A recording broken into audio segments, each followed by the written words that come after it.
Hi, my name is Kristin and this is Kristin Kraves book. So I think it's been a minute since I've done a monthly wrap-up. I've been doing recent reads lately, but in 2023 I have started really embracing spreadsheets, and I'm actually using two spreadsheets right now, and they both give me my monthly stats, and I thought that would be fun to share with you all because I enjoy hearing about monthly stats. So we're gonna see how I feel about this, because some months I read more than others and it can be a lot of books to talk about, but I just like the stats. I'm a sucker for stats. I'm terrible at math. I am not math brained, but you give me a bookish stat and I am happy about it. So according to my spreadsheet, I read 13 books in January, which is really good for me. Normally I'm around 8 to 10, so 13 is quite a bit, but I read a lot of short books and novellas. 3 of these are short stories, but it all counts, and I had a really great reading month in terms of quality as well. So I read a total of 3,127 pages, which averages 100 pages a day, which I think is perfect, is awesome. And the average page count was 240 pages due to all those short stories. And then my most read genre was fantasy, and I noticed that this month it was a very fantasy heavy month for me, but I'm not complaining. I loved it. That is just what I was in the mood for. So I'm one of those people who really puts a lot of stock onto the first book that I read in a year. It's important to me. I'm superstitious. I just want to start the year off strong. And I also tend to pick a book that's on the shorter side because I like to feel accomplished early on. And I really weighed my options for this. I wanted something that the general population seemed to enjoy, but was different and unique, and something I thought I could really enjoy. So I went for Before the Coffee Gets Cold by Toshikazu Kawaguchi, and this is the first book in a series. And I actually read this and then I marathoned the other 2 books that are out. This is translated from Japanese. I believe there are 4 books, but only 3 have been translated into English so far. And that is not like me. If you have been around the channel, I do not marathon series. I don't know what's happening to me, but I was happy about it. It was a good way to start my year. To start a series and catch up on it within the first week was perfect. And each of these is a collection of short stories, and I do think you have to read them in order. So the second one is Tales from the Cafe, and the third one is Before Your Memory Fades, and I'm just going to talk about them all in one because they're all very similar. You're gonna get the similar vibes, and it really is like a very cohesive short story collection in just one. It's separated into 3 different books. That's just how it felt to me, because in the second book you get references to characters that appeared in the first book. In the third book you get references to characters that appeared in the first 2 books. This is set in a cafe, and we actually get character development of the employees of this cafe as the story goes on. So I do think it's important to read them in order. I do think it's probably important to marathon them because you can forget all the details and who characters are, because each of the short stories is following different characters. It's a lot to take in, so marathoning it's the way to go, and I really liked listening to these on audio as well. And the general premise of this is that it's set in this cafe where there's time travel, so this is magical realism, but there were a lot of rules about time travel in this. You have to sit in a specific chair.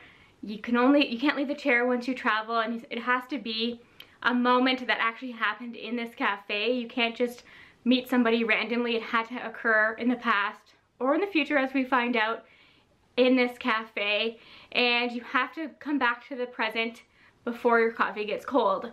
So a lot of people hear these rules and they decide, no thanks, I can't make changes. You can't make changes. That's of course the #1 rule of time travel. So you can't change the future. So why bother? And then you find out why people want to go, and it's really moving and emotional. Of course, the short stories, some are better than others. I think the last story in this book won't be for everyone in particular, but the last book, the Before the Memory Fades, I think was my favorite. I was an emotional wreck. So it's both devastating and hopeful. So I think that this was a perfect way to start the year, and I cannot wait for the 4th book to be translated because I will read it right away. I think I said in my February TBR video that I didn't read any books for Spiffbo, and that was a lie, which tells you everything about this book, because to me it's just not one that stays with me. It was a 3-star read for me, but it doesn't have any staying power, and I forgot about it. So this is The 13th Hour by Trudy Skies, and this is the first book in the Cruel God series. So this is, as I said, one of the Spiffbo finalists. I had such high hopes for this because when it comes to my fantasy, I am really into atmosphere and vibes. This is like a gas lamp fantasy, and I thought those vibes were going to be right for me. But I just don't think I got enough, and this world has so much potential. We're following, I think it's 12 different gods, and they all have different rules and different people, and they all have rich histories, and they don't all get along, obviously. It's just the nature of things, and we really just touch the surface of the potential of this world. So that is what makes me think maybe I will continue on. But my major gripe and struggle with this one was the characters. I think part of it was that I started listening to this on audio, and I don't recommend the audiobook because I had such a hard time telling the characters apart. We do get two characters with different perspectives. They were so similar, I struggled with it. One of the characters has a voice inside of their head, which I thought was interesting, but kind of became tedious for me. And it just, I thought that maybe the plot could have been more. I just wanted more from this. And I have a whole vlog where I talk about my feelings about this, so I'll leave that linked down below if you want to know more. But it's just not one that will stay with me. Moving on to my first 5-star read of the year, and T. Kingfisher never lets me down. I read The Raven and the Reindeer, and now is the perfect time to read this. If you're still in winter like I am, pick this up now because it's so wintry and the vibes are perfect.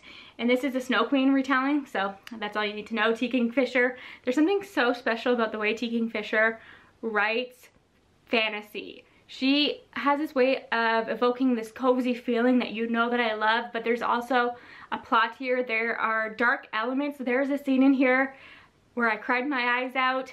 I almost want to tell you about it because I think it will be a trigger for some people.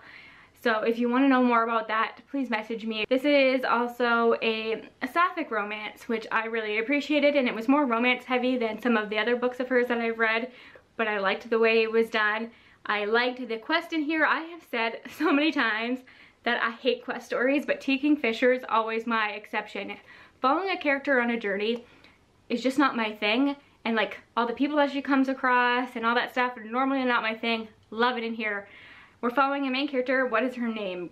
Gerda, whose friend Kay, she's kind of in love with, and he is kidnapped by the Snow Queen, and she's on a journey to find him, and that's really the basis of the stories. And she comes across witches and different characters along the way, and the best character, and maybe one of my favorite animal companions of all time, is this little raven here, hence The Raven and the Reindeer.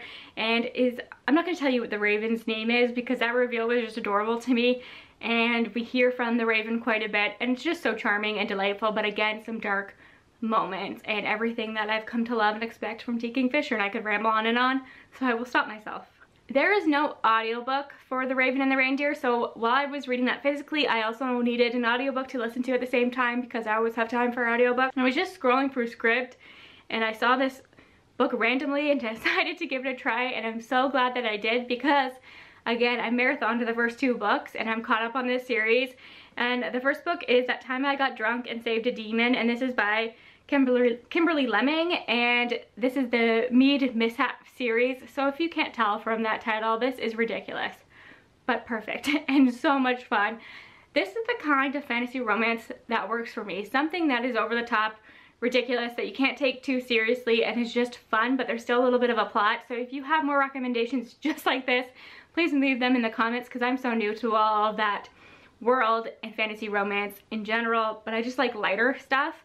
And this is following a main character named Cinnamon, and she has a spice farm, funnily enough, and she, through a series of events, she realizes that the antidote for the demons being possessed by this goddess is cinnamon. So she ends up saving this demon from being possessed, and she realizes that the goddess that her whole community worships is terrible and needs to be destroyed. And she and this demon, who she ends up having a romance with, go on this journey to kill the goddess, and along the way they save more and more demons. So you meet all these different demons who are very different from each other, and I think they're all gonna get their own romances, which is just amazing. And you do get like the cozy vibe. She is a spice farmer after all, and the romance is really well done and steamy and great, but there's also enough action and high stakes that I think people who don't typically love cozy might appreciate this one, because there's some violence, there is murder obviously, and there is this quest and adventure story. So I do think that you might like that. If you're not like a huge fan of things like Legends and Lattes because the stakes were too low, try this one, because I really did like it. And then the sequel has an even more ridiculous name, and it's That Time I Got Drunk and Needed a Love Potion at a Werewolf. So in the first book, one of the characters that she meets is a werewolf, and he comes back to the town with her and stuff, and this is his romance with Cinnamon's best friend Brie. Brie as in Brie cheese, which is hilarious because the werewolf is allergic to dairy. So it's just so cute. This one, the stakes are lower. There is like a little bit of a mystery, an event that happens later on in the book, but I would say that this one is cozier because all of it takes place in this town. But I think I like this one more, mostly because I relate to Brie more. She is quieter, more introverted, just wants to keep to herself more. The werewolf is more of my kind of hero because he's more sunshine and sweet and silly. And in this one, she ends up throwing a love potion at somebody and it hits a werewolf instead. And it's just, he becomes like obsessed with her and thinks that she is his mate, but she doesn't want it, she's not sure because of the love potion, so they're waiting for that to wear off and all that stuff. And it's steamy, it's sweet, some great moments in there, and I cannot wait for the third one. I actually followed the author on Twitter, and I'm just waiting for announcements about the third one. So this, who am I? All these series that I'm keeping up with, and it's the way to go. I am a changed woman. And I then read my first YA of the year, and this is Highly Suspicious and I'm Fairly Cute by Talia Hibbert. I'm a simple person. I see Talia Hibbert written a book and I will read it. And this is her first YA, which I know I was nervous about, and a lot of you would probably be nervous about because it's such a different audience for her. But I thought she did such a great job. I think this is perfect for the target audience. If you have a teenager in your life, put this book in their hands because I think they'll relate to this a lot.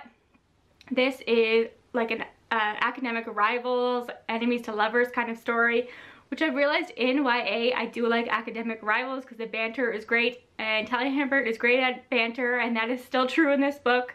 She didn't lose that just because it's YA. It's fantastic, and it's following these two characters who were really good friends growing up. Something happened and they don't talk anymore, and they're kind of forced together in this situation where they're competing for a scholarship, and a lot of it takes place outdoors, so we get the adventure stories of that and them like in a dorm room and bonding and stuff. But they're both dealing with personal things outside of their relationship. So her father has abandoned her family and doesn't acknowledge his daughters at all, and he's actually one of the sponsors for this scholarship, and she has complicated feelings about that. And then our main character, I think his name is Brandon, is dealing with OCD, and he talks about his intrusive thoughts a lot. And Talia Hibbert is known for her anxiety and different mental health representation, and I think she does a fantastic job in this one as well. So it's really them coming back together, and I just loved it. I thought it was really well done, and again, perfect for who it was written for. Then we'll move on to the 3 short stories that I read. These are those Amazon original stories. Is it Into the Shadows? I can't remember what the collection is called. Amazon does these once in a while. And The 6 Deaths of the Saint by Alex E. Harrow had a moment on Twitter, and everybody was reading it. Everybody was giving it 5 stars. I caved. These are on Kindle Unlimited, and it was 5 stars. This is my first experience with Alex E. Harrow. So I think it was a good way to experience her writing, and now I want to read, was it Once and Future Witches? I need to read everything she's written because I thought this was fantastic. It was 59 pages, and it was a full story arc. I don't think we needed a page or word more. It was perfect. It's told in second person, and because it's so short, I feel like you need to experience it yourself. But we're following this saint, like a god of war, and she tells her story of how she was chosen and the killings, the murders, the fights, the wars that she is part of and is proud of. But then she starts to see things through a different lens. There might be a bit of a romance happening, all in 59 pages. Fantastic, brilliant, highly recommend. You can read that in an hour and want to read it again like I did. I've read it twice. So it's just so good. I'll read it again. It's fantastic. And I do think that the e-book is the way to go because I tried the audiobook and it's just too much to take in. But so I could highlight that entire book. It's just so quotable, fantastic. Then I looked through and saw who else was writing in this collection, and let me tell you, the ratings are all over the place. So I decided to just read 2 more and call it quits. And I went for Undercover by Tasmin Muir, who wrote the Locked Tomb series, which I haven't read, but everybody loves. So I thought, okay, I'll experience her writing in this way.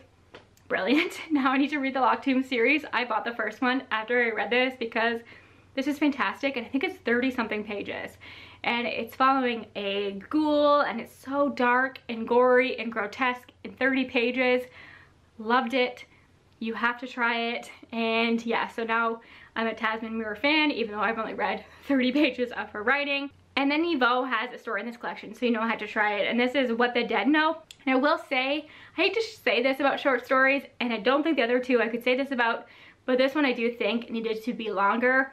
But it does have the vibes that I've come to expect, the atmosphere that I've come to expect, and the beautiful writing that I've come to expect by Yvonne. I just think we needed more time to build up the tension. It's about these people that are pretending to be mediums and traveling across the country, and they come across this girls' school that may or may not be haunted.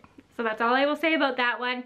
I think that those 3 books in this, I think it's Into Shadow collection, are worth checking out for sure, and a great way to try those authors' writing if you haven't experienced them before.